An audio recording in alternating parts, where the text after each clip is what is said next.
So hello everyone, welcome back to rankers class 9 NNTSC चैनल। This is Kunal. तो भाई काफ़ी बच्चों के मन में ये डाउट था कि भैया आप अपना सिलेबस कब तक फिनिश करने वाले हो, प्लीज़ एक ओवरव्यू दे दो इसके ऊपर। तो यार आपकी बात मैंने सुन ली है ना, आपके लिए मैं एक ओवरव्यू लेके आया हूँ कि आखिर हमारा सिलेबस, साइंस का सिलेबस कब तक कंप्लीट होने वाला है, फुल सिलेबस। तो उसके बारे में आज हम बात करेंगे, ठीक है। बट बात स्टार्ट करने से पहले, जैसे मैंने कल वाली वीडियो में भी बोला था कि NCERT है ना, NCERT is must for your preparation. तो आपको ये बात नहीं भूलनी है।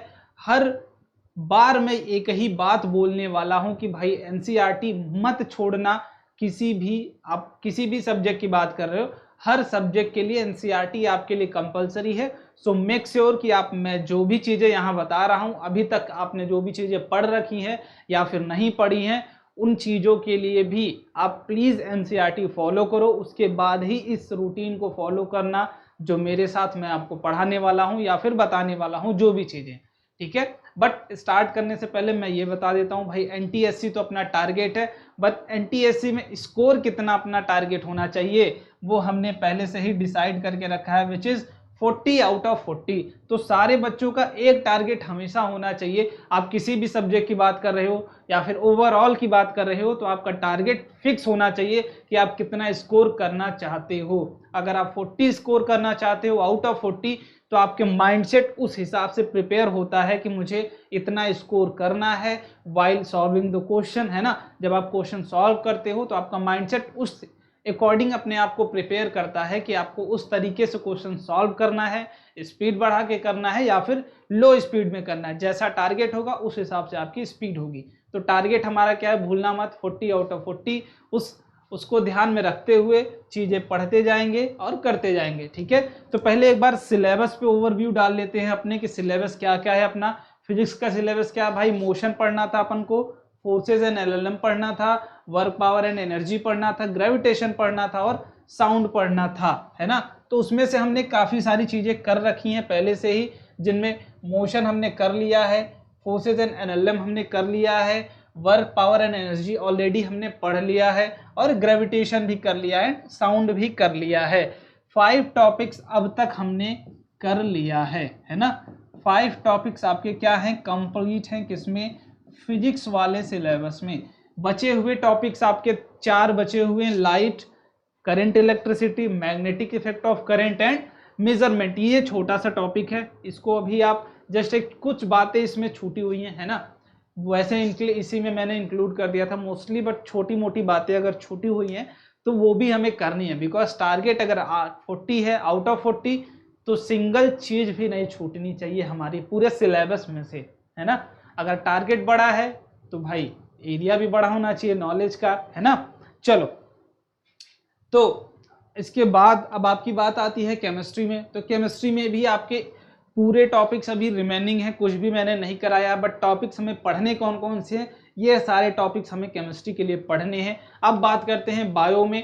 तो बायो में भी हमें कौन कौन से टॉपिक्स पढ़ने हैं भाई, ये वाले टॉपिक्स पढ़ने हैं। अब बायो के लिए मैं हर बार बोलता हूं कि बायो सबसे लास्ट में मैं कराऊंगा, बट आपको क्या करना है अभी से, है ना। अभी से मैं लास्ट में उसके लिए टिप्स दूंगा। तो सारे बच्चे रुके रहो, लास्ट तक रुके रहो, बिकॉज बिना टिप्स के गए तो वीडियो देखने का मतलब नहीं, है ना। टिप्स सुन के जाओ, लास्ट तक बने रहो, ठीक है। चलो, हम बात कर रहे हैं भाई, ये सिलेबस तो हमारा अभी तक हो गया कंप्लीट। अब हमें पढ़ना है रिमेनिंग सिलेबस। तो हमारा जो एक्सपेक्टेड डेट है सिलेबस एंड करने का वो क्या होगा भैया, ये बता दो, है ना। ये बता दो, हम चले घर अपने, बता दो तुरंत। तो देखो, सबसे पहले मैं ये बता देता हूँ भाई, अपना सिलेबस जो एक्सपेक्टेड डेट होगी फिनिश करने की, वो क्या होने वाली है, वो होने वाली है 20 सितंबर, ठीक है। ये लिख लो या फिर याद कर लो, जो भी तुम्हें करना है वो कर लो। किसके लिए है, टारगेट ऑफ सिलेबस कंप्लीशन, ठीक है। हम इस तारीख से पहले ही अपना सिलेबस कंप्लीट कर चुके होंगे, फुल सिलेबस फॉर साइंस। तो सारे बच्चे टारगेट माइंड में रख लो कि 20 सितंबर तक भैया अपना कोर्स फिनिश करा देंगे। उसके बाद हमें करना क्या है, तो सिलेबस करते जाना है, पढ़ते जाना है और आगे बढ़ते जाना है। चलो, अब इसके बाद हमारा जो रिमेनिंग सिलेबस है भाई फिजिक्स के लिए वो 4 चैप्टर्स है ना। अब अगर 4 चैप्टर्स में भी, ठीक है, अगर हम 3 डेज पर चैप्टर देने वाले हैं, 3 डेज इस चैप्टर में, 3 डेज इस चैप्टर में एंड 3 डेज इस चैप्टर में, अगर फॉर एवरी चैप्टर है ना, हम अगर 3 डेज देते हैं फिर भी आपका 12 डेज में ये फिजिक्स रिमेनिंग पार्ट कंप्लीट हो जाएगा। तो जो आज से आपका सिलेबस बचा हुआ है मीन्स लास्ट ऑफ जून है ना, लास्ट ऑफ जून तक हम फिजिक्स अपना क्या कर चुके होंगे, कंप्लीट, लास्ट ऑफ जून, ठीक है, जून लास्ट तक अपना हम सिलेबस कंप्लीट कर जाएंगे है ना। स्टार्टिंग ऑफ अगस्त में एक दो हमारी जुलाई में, सॉरी, ठीक है, 1-2 दिन लगेंगे आपके फिजिक्स कंप्लीट करने में। तो 3rd ऑफ या फिर 4th ऑफ जुलाई तक हमारा सिलेबस कंप्लीट हो जाएगा फॉर फिजिक्स। तो बच्चों अपने माइंड में ये चीज बैठा लो, फिजिक्स का सिलेबस हमारा 15 दिन में मैक्स टू मैक्स कंप्लीट होने वाला है अब से, ठीक है। इसके बाद अब केमिस्ट्री के लिए हमारे पास है टोटल 8 चैप्टर्स और हम हर चैप्टर्स पे देने वाले हैं कितना, 3 डेज, मान लेते हैं कितना, 25 डेज हम देने वाले हैं।